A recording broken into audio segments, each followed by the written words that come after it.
So U of L's teacher training school, the so-called normal schools.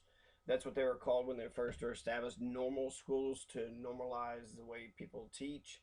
Their teacher training schools has come from Prussia, but you have at Louisville at U of L, you have basically a convicted felon, right, who is the dean of the Department of Education. You had President Ramsey who defended him. You also had the Whistleblower, what Shirley Willingans, the same campus officials who hired Robert Fellner defended him when he was initially charged with defrauding the university. So this is, this was in 2008.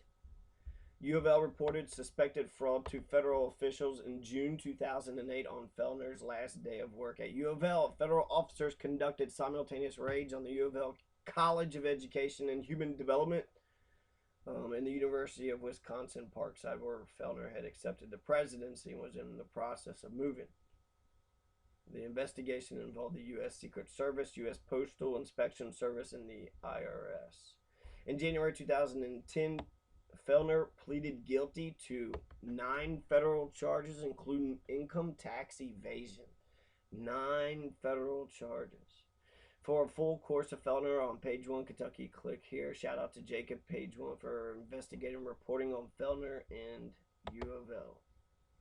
So, okay, that's the culture of the education program, right? How long was he in there, right? For what, fucking decades? So everybody that had been trained under this fucking Fellner dickhead, right? This fucking corrupt fucking piece of shit that's embezzling all the money. There wasn't even really any money with no child left behind, and a little bit of money that was even being put out there, he's fucking taken. So, Robert Fellner, he's going to be released May 12th, 2014. So he's out. He already got out. So, but this had happened 6 years ago. So I guess he's been in there, what, maybe 4 years, 3 or 4 years. But this is the culture. This is the culture that people that succeed and do well at U of L are having to break out of. I don't know how any real scientific breakthroughs actually happen. It just seems like the whole place is just corruption all across the board. You even had a Senate campaign issue of it being corrupt, millions of dollars without any checks and balances. It's going to be fucking corrupt. But this is the teacher training school. This is the normal school. So this is just one part of the University of Louisville. This is the dean of education. So this is the person that teaches teachers how to be teachers. So I would say JCPS probably has a lot of teachers who were trained under Fellner. So check out who trained them. If their U of L master's degree program or education was in U of L from 2008 before, then it's possible that Fellner had actually been the one who taught him. It says read more. Maybe we can find out how long his actual tenure was, so that way we can know a range of years. Because we just know 2008 is when he got kicked out, and here's a picture of him, and then he goes to jail, right? But we don't see when he actually goes inside. When he becomes the dean, we don't see when he becomes the dean. Yeah, so we're not finding anything here. But anyways, yeah. So this is another head of a fucking very prestigious organization, the Department of Education, right? U of L, University of Louisville. This is the face of education and its fucking corruption.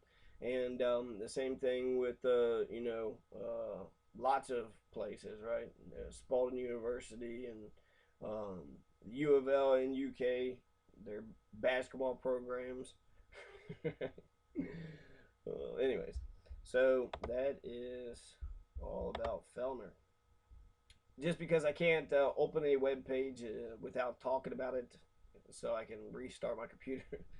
I'm going to go ahead and talk about some of these things. So here's what a subpoena form looks like, and there's the address. Legal forms, PDF, document. You have a subpoena dulcis tecum, which I don't know what either of those two things are. So that's a question I need to find out. What's the difference between a subpoena dulcis tecum? And then everything else seems to be pretty self-explanatory, right? So you just got to fill out this form, and then you'll get your subpoena. So if you're charged with a crime, then you have the power to subpoena. You have the power for a jury trial. You actually get a whole host of rights if you're accused of a crime. And so, as Americans, you should use those options. They don't like it. They like, cows sent to the slaughterhouse. They don't like it when the cows fight back and say, "Fuck this! I ain't gonna go to the end of the slaughterhouse is fucking death and prison." That's pretty much a sadistic, oppressor type of death. Um, the only way to really find out to see where the Court of Appeals stand on things is just to read a bunch of their opinions about different shit. And and they have their own, I guess, civil procedure rules and uh special procedures, right? So if you have appeals, so anybody can appeal, right? Everybody has the right to an appeal. That is Section 115 of Kentucky's court. In all cases, civil and criminal, there shall be allowed as a matter of right at least one appeal to another court, except that the Commonwealth may not appeal from a judgment of acquittal in a criminal case, other than for the purpose of securing a certification of law, and the General Assembly may prescribe that there shall be no appeal from that portion of a judgment dissolving a marriage. Okay. Procedural rules shall provide for it. What is that? The General Assembly may prescribe that there shall be no appeal from that portion of a judgment dissolving a marriage. So you can't appeal once you fucking have divorced. You can't appeal the fucking judgment of it. The General Assembly can't, or something. I don't know, but here the federal, you got a federal government and state government. So that's the state government's rules for the Supreme Court and the appeals court. Here's the federal court has their own, Court of Appeals and Supreme Court, just like Kentucky. And here are the rules, right? Here are their own little rules that they come up with. How you have to file a judgment and file a judgment and file the judgment, right? And then get it appealed. So yeah, so that's how you would find out if just read a bunch of their opinions, and then you can see who makes up the court and what their majority opinion is. Filing documents, right? Here's where you mail the appeals to. Filed in person or by mail in the office of the clerk of the Court of Appeals at the following address in Frankfurt.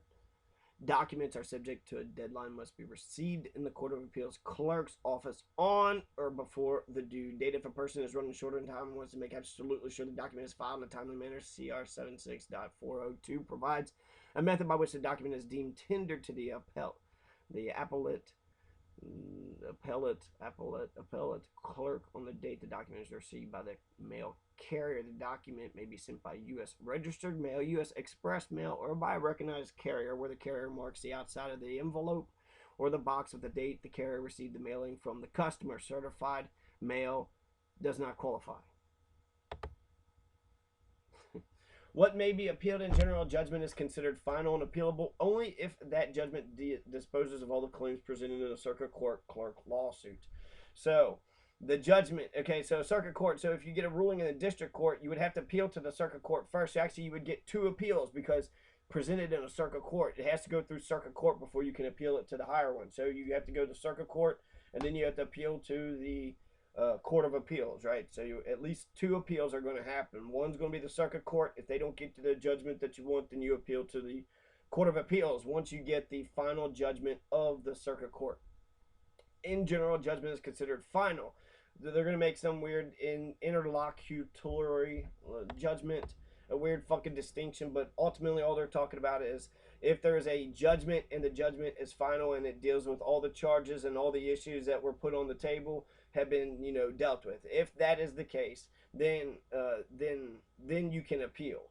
And that's it. That's all. That's the only exceptions that they make. It must be a final decision. So once a final decision is made, then you file for the appeal. Many reasons for an appeal. It could be bias, right? I heard that judges were fucking one of the divorcees, man and woman's getting a divorce, and he's fucking the wife in the back, in his judge's chambers and shit. So that's an appealable offense, right? And you can't be very nonpartisan or he can't be very objective if he's fucking one of the the plaintiff or the defendant. So the circuit judge must also find that there is no just reason to delay enforcement of the judgment. It means that the successful party is entitled to enforcement of the judgment. The enforcement will not affect the resolution of the remaining claims. Both findings are required to make the judgment final, and the failure to adequately recite both findings will prevent the Court of Appeals from acquiring jurisdiction. The Court of Appeals must review appeals to determine whether the judgment is final and properly appealable. The court must dismiss an interlocutory appeal even if neither party raises the issue. Hook v. Hook, 1978. Exceptions to the finality rule. There are some exceptions to the finality rule which allow immediate appeals of judgments that would otherwise be considered interlocutory. Some of these exceptions have been established by statute and some by court decision. The common factor in the exceptions is that delay in the appeal of the judgment would permit events to proceed which would prevent the Court of Appeals from granting meaningful relief. The following list is not exhaustive of the exceptions into the finality rule that may be available. So here are the exceptions to the finality rule. And so an order appointing a receiver is immediately appealable. An order upholding a condemner's right to take property in eminent domain is appealable. An order denying a party's motion to intervene as a matter of right is appealable. An order directing property to be sold in satisfaction of a judgment. An order confirming a judicial sale is appealable. Certain types of orders in arbitrary cases are immediately appealable. An order granting motion more than 1 year after the judgment. Yeah, okay, so that tells me nothing. Special procedures. Appeals from district court to circuit court. So CR 72. You have to go to circuit court first, right? So actually, you better get 2 fucking appeals. I know constitutionally it says 1, but you have to go through the circuit court in order to go to the appeals court. So I want to go to the appeals court. The circuit court no, you can appeal both of those courts. So appeals from small claims court to circuit court has specific route, but that's KRS, so that's actually available to the public. CR 72, I don't know where that is. Actually, it's probably somewhere online. This is Google CR 72, but KRS 24A 340. That's the route you take from small claims to circuit court, from district court to circuit court. Appeals of habeas corpus cases, appeals in election cases, review of pretrial bail, review of bail pending appeal, review of an appellate decision of the circuit court, review of an appellate decision of the Court of Appeals, and the original action in the nature of mandamus or prohibition of a circuit judge, appeals of a Court of Appeals decision, and original action, appeal of a denial of informa pauperis status on appeal, review of circuit court action on a temporary injunction, review of a circuit court action on a request for stay pending appeal of a permanent injunction, review of a decision of the Workers' Compensation Board. Notice of appeal. Document used to begin an appeal taken as a matter of right. Requirements for filing the notice of an appeal in the Kentucky Court of Appeals are generally contained in CR 72. A sample of the format is found in Official Form 22 of the Civil Rules. As its title implies, the notice of appeal is intended to be a simple document notifying other parties, the Circuit Court and the Court of Appeals, that the appellant wishes to exercise his constitutional right to review the Circuit Court's judgment. However, care must be taken in the preparation and filing of the notice because it will define the appeal. Some mistakes may not be correctable later and may limit the relief the appellant can obtain. The notice of appeal must be filed on time. If the notice is not timely filed, the only sanction provided for in the procedural rules is dismissal of the appeal. CR 72.022. Notice of the appeal, court of a judgment from a judgment of the circuit court must be filed within 30 days of the judgment. So you got 30 fucking days to file an appeal, because when the circuit court clerk is required to send out copies of the judgment when entered, the time for filing notice of appeal actually begins from the date on which the circuit court clerk notes on the circuit court docket sheet that the circuit court clerk served the judgment on counsel or the litigant if pro se. CR 77042, CR 73.021A. The time for filing the notice of appeal is delayed if certain post-judgment motions are filed in the circuit court. 73.021. This delay permits all circuit court decisions to be completed. Okay. So, and then there's a fee of $150, a fiscal court fee, civil cases $25, $25 fee. So all these people want their fucking fees, so it might cost like up to $200 to file the appeal. Where do you appeal it? In the office of the circuit court clerk, the filing fee also must be paid. Where there's no prohibition against filing by mail, the notice and the fee must actually be received in the circuit court clerk's office on or before the due date. The rule that allows for filing by mail in the office of the clerk of the Court of Appeals does not apply to the notice of appeal and other documents specifically required to be filed in the circuit court. Hand delivery to the circuit court clerk's office is the most certain way to ensure that the notice is timely received and the full amount of the filing fee is paid. All right. The right of interlocutory. I don't even want to read it. Here's how you get expungements. You have a pretty clear-cut way to get expungements in Kentucky. So here's a general expungement questions, what it is, and how you can get it. One court, 3 judges. The federal judges are coming up with the the big headline news in Kentucky right now, because the federal judges are determining homosexuality in Kentucky, which is pretty exciting. Okay, so and here's just a list of objections. So, objection, privileged, objection, it's a leading question. Objection, hearsay, objection, compound question. There's too many. There was like 2, 3, 4, 5 questions. Objection, compound question. Objection, badgering. Objection, argumentative. Objection, asked and answered.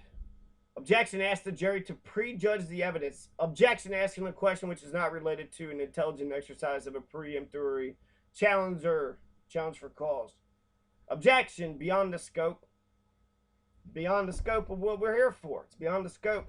Objection, calls for speculation.